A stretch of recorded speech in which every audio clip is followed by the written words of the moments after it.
Hello, everyone. Please like, subscribe, and share if you enjoy my content. It makes a huge difference.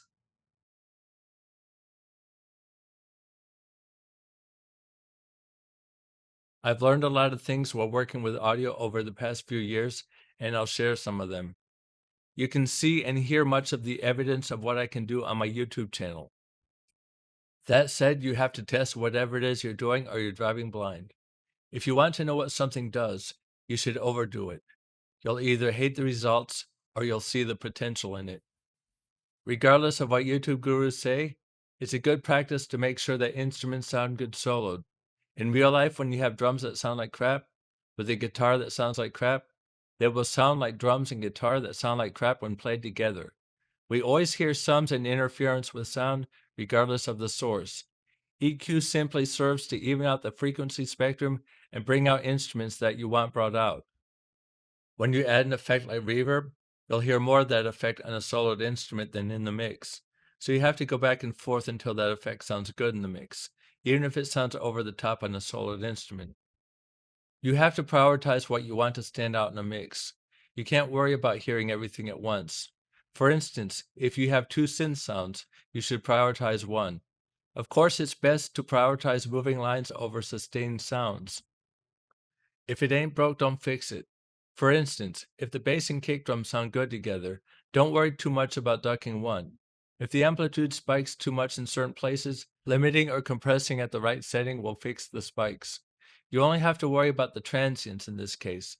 When you have two instruments with completely different characteristics, you're generally not going to have phase issues. While you don't want to fix what ain't broke, when you play back a mix, you have to listen carefully. If something jumps out or cuts out, you have to figure out what the problem is. More often than not, it's just a matter of looking at how the tracks line up. Then you can nudge one track and the problem is solved. For instance, you can nudge the bass track in the places where there are phase issues. Then the amplitude of the transient is neither doubled nor canceled out. If this doesn't produce results, you might have to do EQ and saturation on both tracks to brighten them. If you need to take it further, you can sidechain the bass to the kick drum to get the bass out of the way. Naturally, you really have to be careful with two sounds with similar characteristics like a hi-hat and a shaker. The timing has to be precise, and it might be a good idea to nudge one of the tracks so that they still sound good together without flams, but you don't want to have harsh attacks. I think it's best to have softer and longer attacks just before short and harder attacks so that there are no flams or gaps. But you don't want a pre-ringing effect from too much misalignment. Regarding bit depth, it's good to know the difference between 24-bit integer and 32-bit float. The resolution is the same, but with 32-bit float, there's a multiplier that gives you a lot more headroom and allows you to go well over the clipping threshold. At high amplitude values, the minimum distance between samples is expanded, and at low amplitude values, the minimum distance between samples is contracted. However, recording at 32-bit float doesn't guarantee no clipping unless your interface supports it. Whether or not you work in 32-bit float depends on your software, but it's best not to unless you're editing your audio files in 32-bit float. If you go over the clipping threshold, your audio might not be processed correctly. It's known that gain staging is important, but what you can do if you're clipping is to add a trim plugin to all your tracks with the same amount of reduction. And if you want to go further to make sure you're not clipping, you can put in limiter plugins after your trim plugins. I would do this on drum tracks especially. I would simply make sure that most of your track doesn't reach the limiter threshold. When it comes to mastering, it's best not to do mastering in your DAW because you can't see the details in your bounces. In this instance, your bounces should be 32-bit float, but only if you test your bounces beforehand to see if they get clipped. Of course, you should not do limiting or compression on your master bus because it would be redundant, since it's being done with mastering software. With designated mastering software, you can see the audio and better see what you're doing. You need to use your ears and your eyes. Here are some things you might need to do. You can tell by looking at the audio. If the audio looks off-centered, you need to do phase rotation. If you see a spike in the audio, you should do limiting. because you want to bring down the amplitude on that spike. To get your audio to the desired loudness, you should do clipping. But I don't like clipping too hard because chopped off waveforms are precisely what you're trying to avoid in the first place, given that they can sound distorted. The standard now is -14 LUFs with -1 decibels for headroom. If you do limiting to achieve this, you run the risk of volume fluctuations when limiting lowers the volume. When it comes to sampling rates, 44.1 kHz is fine, especially since nothing can be heard above the Nyquist frequency. Microphones pick up very little over the Nyquist frequency. But if you're doing time stretching or certain audio repairs, you should convert to a higher sampling rate before doing that.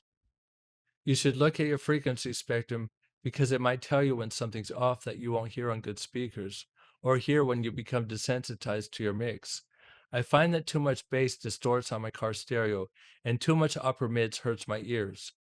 But I've learned to recognize these problems by looking at the frequency spectrum, and then I adjust the EQ. But I still use my car stereo when I need to be absolutely sure. Ideally, you should do a high-pass and low-pass roll-off at each end of the spectrum if needed to ensure smooth playback on any device. And ideally, your frequency spectrum should be between that of brown noise and pink noise. When it comes to loudness, I will say that getting a mix as loud as possible makes no sense to me unless you're submitting to radio. Nevertheless, I'll show you how I got one of my mixes to -10.5 LUFs with -1 dB headroom. I like to use Isotope RX for mastering. First, I get my mix to 0 dB headroom using gain. If I'm worried about clicks, I'll upsample it and run declick. Many times clicks get into your audio due to digital shortcomings. The RX setting for digital clicks is the safest setting. Then I run a limiter to get it to -13 LUFs and 0 dB headroom. This is a trade-off because otherwise I don't like using limiting to get it this loud. Here's my mix at -13 LUFs and 0 dB headroom.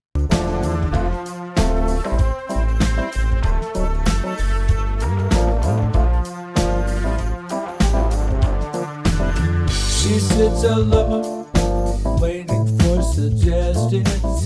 He's so nervous, avoiding all her questions. His lips are dry, her heart is gently pounding. Then I use a little bit of saturation and a clipper at the hardest setting to get it to -10.5 LUFs with -1 dB headroom. This keeps the distortion in the high frequencies, where most of it is masked. Then I have to listen carefully to the track and fix parts of it where there's too much distortion or volume fluctuations. I often use the music rebalance feature for volume fluctuations. The deconstruct feature is useful for fixing distortion. You always have to listen carefully to make sure that your track doesn't suddenly change character. If you want the job done right, there is no one size fits all. It's best to get used to manually editing your tracks. And you'll have to run a clipper again to get back your headroom after everything else is finished. Here is my finished track at -10.5 LUFs with -1 dB headroom. Turn down your volume now so that this doesn't hurt your ears.